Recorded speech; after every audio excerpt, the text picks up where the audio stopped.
Hey, welcome back, guys. It's Tyler here with Orion's Tactical, and I have a tabletop knife review for you guys today. This is the United States Air Force Survival Knife by Ontario. A lot of people call it the Ontario Pilot's Knife or United States Air Force Survival Knife. Uh, Comes with a nice leather sheath here. Go ahead and show you guys the blade.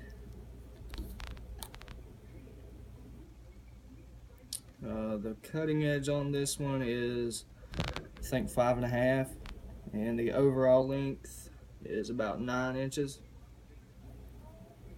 This handle is natural leather. It's like a ringed, wrapped leather. When I first seen pictures of this knife, I thought this was wood, but it is actually leather. So that's pretty cool. Uh, the steel is 1095 carbon steel. I think the Rockwell hardness is 50 or 55. So it is a softer steel, but that doesn't necessarily mean that this isn't a capable knife. Most of the time, a harder steel is more prone to breaking, especially the edge on a harder knife. It'll chip a little bit easier. So harder isn't always better. It just depends on the use. The coating on the blade is actually a zinc phosphate. It's a really rugged, durable coating. It's kind of like parkerized. It looks like it'd be really rough, but it's not. It's actually very smooth. Uh, it's kind of got like a sparkly kind of look to it, but it's actually very smooth. This knife also has the saw back on it, which I'm really not sure if that would be a good saw, seeing as how the blade is so thick. I haven't actually cut with this knife. I got it from a friend of mine who had never used it, just kind of kept it up, and I'm not going to use it either. I'm probably just going to keep it up, kind of just as a collector's item. The edge on it, it doesn't come very sharp. So if you were going to use this as like a bushcraft knife, I would recommend putting a better edge on here. And also this front handguard here, I'm really not a big fan of that. It feels really good in your hand. It's really well balanced. It feels really just like you could probably drive nails with this thing. I'm sure you could with the pommel here on the back. It's a big thick piece of metal back there. But this handguard, it kind of gets in the way. If you wanted to choke up on the knife, it kind of gets in the way there. You could certainly still do it, but if you were going to use this for just a bushcraft or survival type knife, I would probably hack this off, saw it off, and probably just sand it, smooth it over, put a better edge on it. As far as the bottom one, it doesn't get in the way as much. If you wanted to choke up on it, you could still do it a little bit easier than getting past this top one here. It has somewhat of a finger choil here.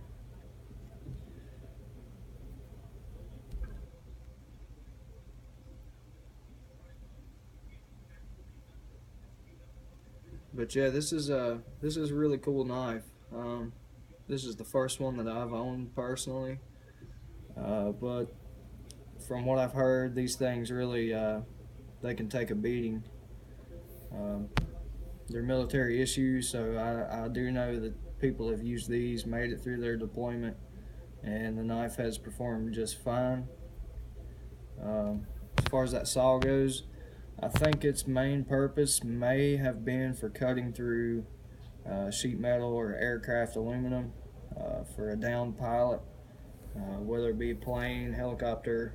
If you had to, you might be able to saw through the metal to get yourself out. But as far as wood goes, I would think that if you use this to saw on wood with, these teeth aren't very deep on it, so I would imagine that it gets clogged up pretty quickly, and you'd have to keep cleaning it out and sawing and cleaning it out. So I don't think it would be a very effective saw. It's a really nice knife. There's a lot of history to it. Really like the way it feels. It's got a really nice grip to it, that leather. And from what I've heard, you really don't have to worry about maintaining this. I guess you could oil it up if you wanted to, but I don't think you're going to have any issues out of it. As far as the blade, I believe it ends in here somewhere in the handle. I don't think it's one solid piece. But as far as being strong, it feels really strong, so I don't think you'd have any problems with it coming loose. This piece back here is kind of pinned on, so I don't think it would loosen up. Maybe over years and years of really hard abuse, it might start to loosen up on you. Currently, I've seen these knives going on online for about 45 to 50 bucks, which really isn't bad for what you're getting here. It's a good sized blade, 1095 carbon steel, which will rust, so the coating will help prevent that, but your edge, you might want to keep it oiled up, especially if you're storing it away for a while. Humid areas, you might have to worry about it rusting.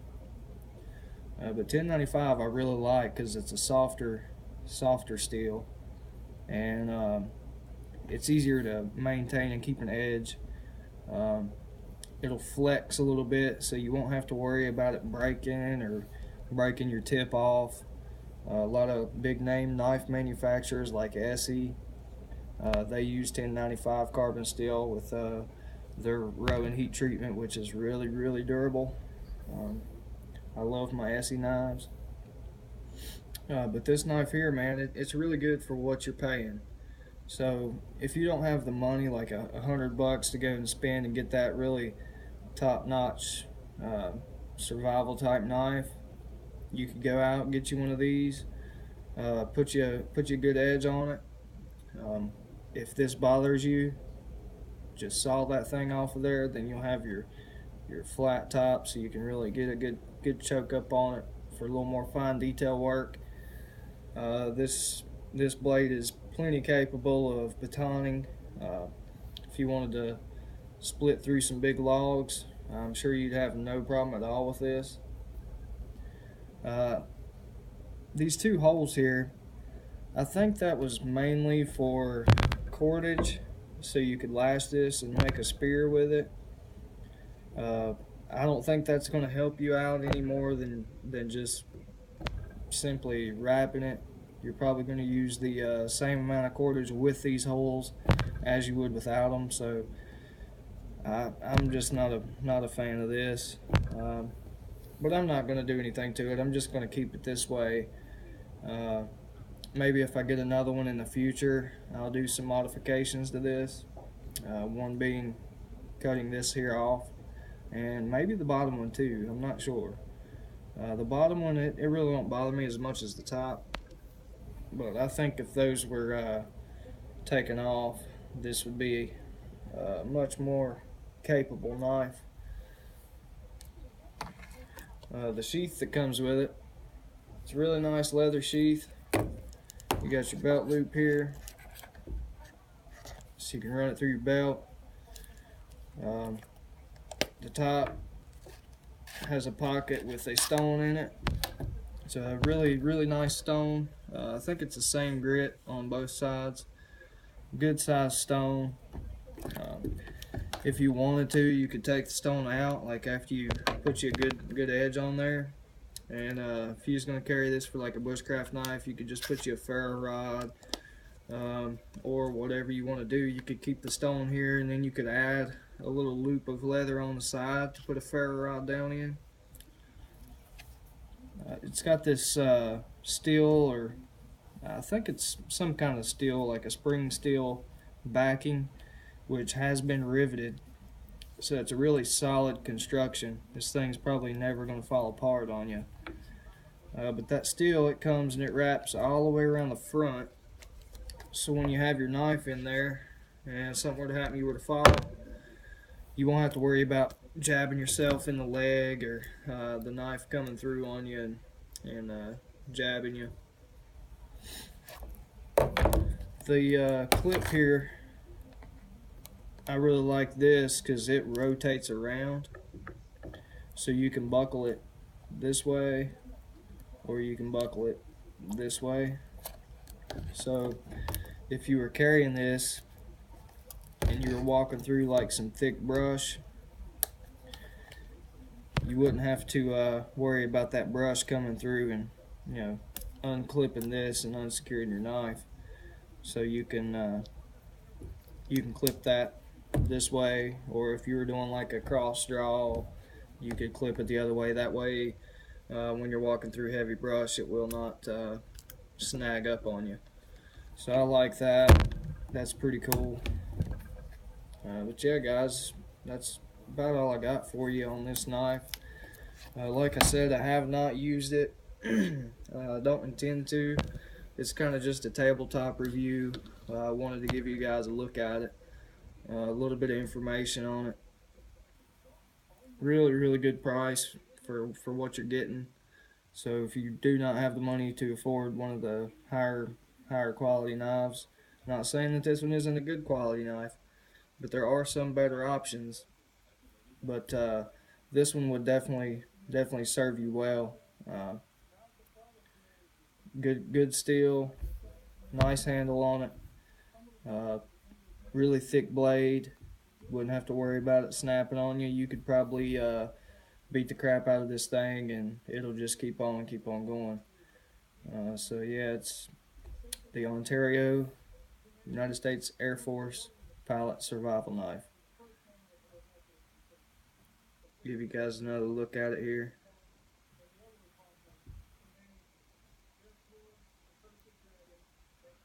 I think you can get these for $45-50. You can probably find them on Amazon.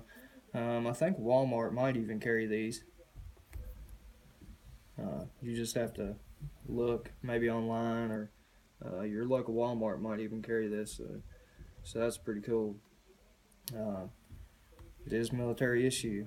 I'm not sure if they're still using these. I know, I think in the early 90s they were using these as a standard issue for the Air Force anyway, that I know. There may be other branches that also use these. But yeah, it's a good quality knife for what you're getting. And if it'll get a soldier through a deployment, it'll probably get you through a survival situation. So if you wanted to, you could throw this in your bug out bag, and it would probably, you know, get you through a tight spot. But there it is, guys. I hope you guys like this video. If you do, give it a thumbs up.